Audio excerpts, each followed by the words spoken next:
I'd like to give you some clues about Parsvakonasana, Parivrtta Parsvakonasana, the revolving side bend. So to do this posture, I want you to do it in two ways.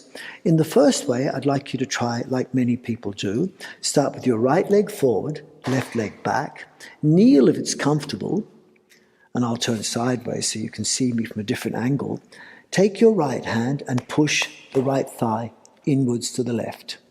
Then draw your abdomen inwards, firm it, and then bring the left arm on the right side and bring the elbow on the outside of the right knee. Then from that position, stay or take the right arm up, stay or lift the knee up, heel down, and feel this posture.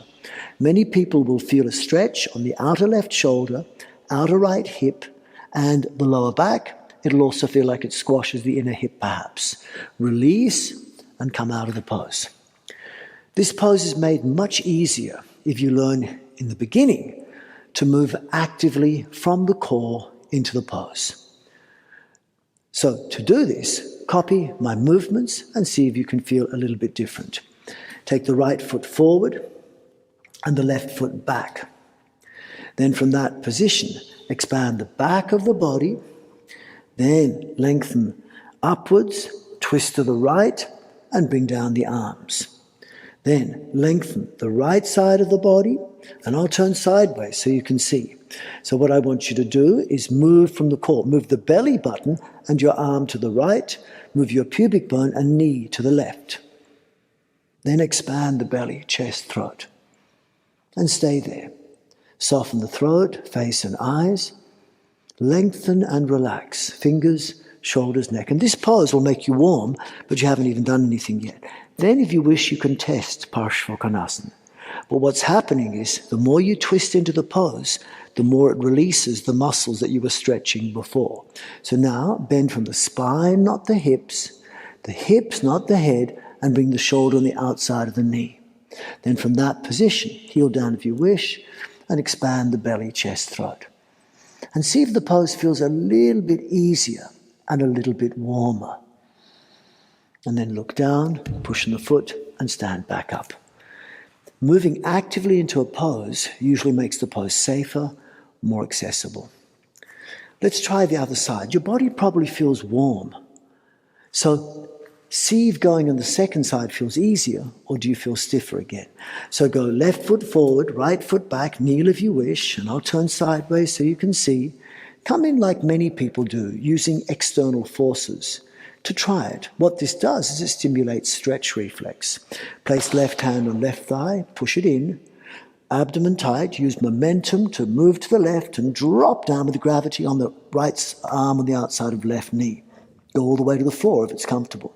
Then from there, notice that your abdomen often becomes firm reflexly.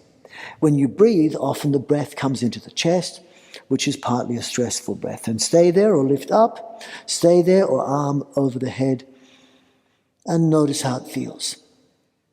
And then from that position, bend the knee, push on the foot, and carefully stand back up, come out of the pose.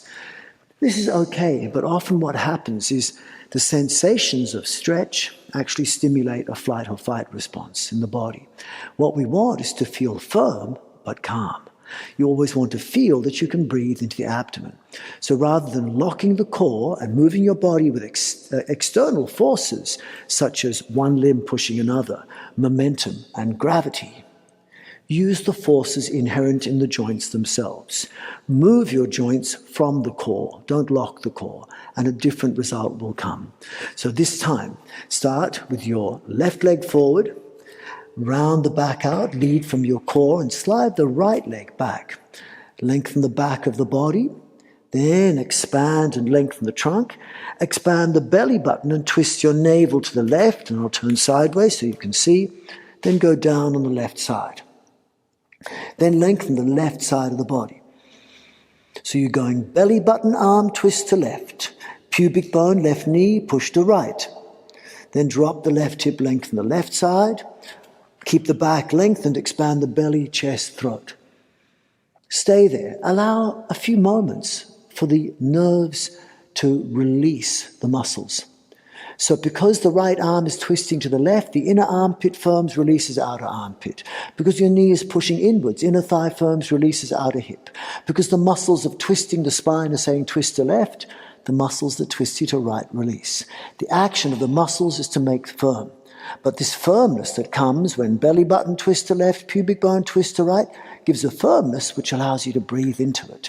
The abdomen is firm, but notice you can breathe into the abdomen. This is Sthira Sukham Asanam, firm but calm. Stay here, call this your pose. Or bend from the spine, not the hips not the head, and touch right arm on the outside of left thigh. Turn the foot out if you wish. You can go deeper in the pose if you wish. And then from there, expand the belly, chest, throat. Soften the eyes. Check your fingers can move. Shoulders are free, neck free, pelvic floor relaxed, and breathe into the abdomen. And then look down, bend the knee, push the hip forward, stand up, and come out of the pose the same way you came in. This usually makes you feel warmer without your heart racing. The two most important things in your practice will be, after keeping the body safe when you're doing it, is to encourage blood flow with a low heart rate, while encouraging a dominance of your parasympathetic nervous system, so you feel the benefits that you get in the deeper sleep of rest, rejuvenation, relaxation, regeneration, while the blood is flowing. This is like the yogi sitting on the hill in Tibet, naked in the snow. What we want is not meditation which is passive. We don't want exercise which is stressful, but we want a practice which is like exercise and meditation combined into one. Make yourself move in the flow state when you practice. Practice in a way which is sustainable, engaging, effortless, calming, but invigorating at the same time so blood flows. This is the key to your success in a yoga practice.